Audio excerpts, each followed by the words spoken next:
پہلا سوال یہ کیا کہ اپنی زندگی کے ابتدائی حالات سے متعلق کچھ بتائیں۔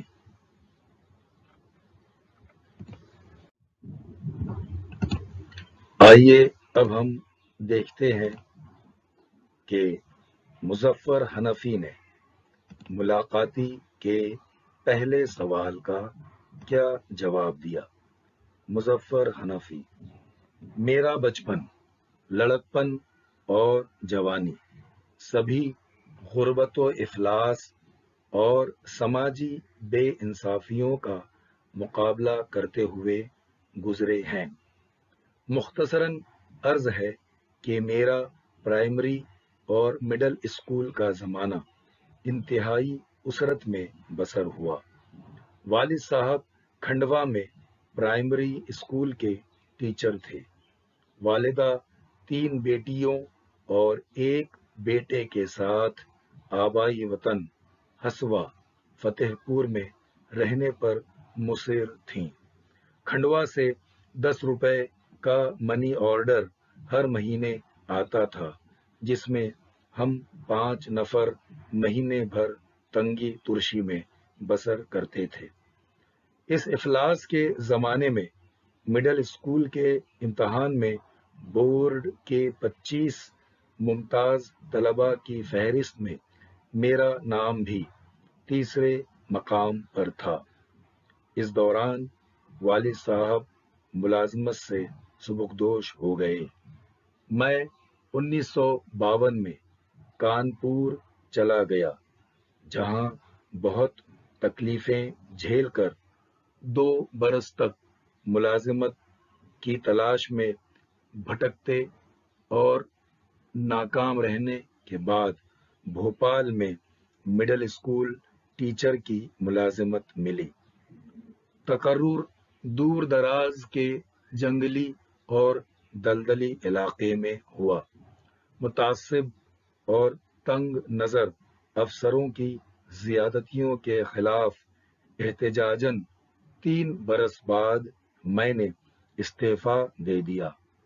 والدین کی خواہش کے مطابق میں نے دوبارہ ملازمت کی۔ پھر میری شادی ہو گئی۔ 14 برس تک محکمہ جنگلات میں کلرک رہ کر ایم اے، LLB اور PhD کی ڈگریاں حاصل کیں۔ قلیل تنخواہ میں والدین اور بہنوں کی کفالت کے ساتھ اپنے بیوی بچوں کی پرورش کے لیے خاصے پاپڑ بیلنے پڑے۔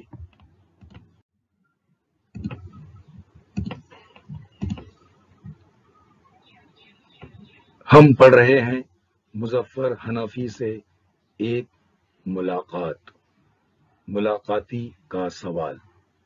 آپ نے رسائل کے لیے کب لکھنا شروع کیا؟ آپ کی ابتدائی تخلیقات کہاں شائع ہوئیں؟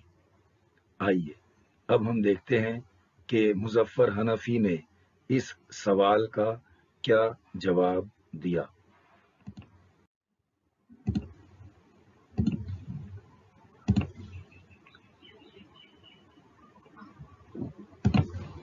مظفر حنفی: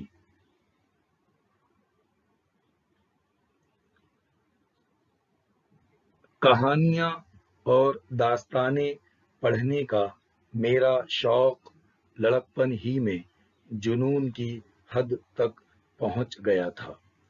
13 برس کی عمر میں عین امتحان کے زمانے میں والد مرحوم نے طلسم ہوش ربا پڑھتے ہوئے مجھے پکڑ لیا، خاصی سرزنش کی اور یہ بھی کہا کہ ایسا ہی شوق ہے تو پڑھ لکھ کر اس لائق بنو کہ تمہاری تحریریں دوسرے پڑھیں۔ چنانچہ اسی وقت سے چل میرے خامِ بسم اللہ دہلی سے بچوں کا رسالہ کھلونا نیا جاری ہوا تھا۔ بچوں کے لیے میرے تحریر کردہ لطیفے، کہانیاں، نظمیں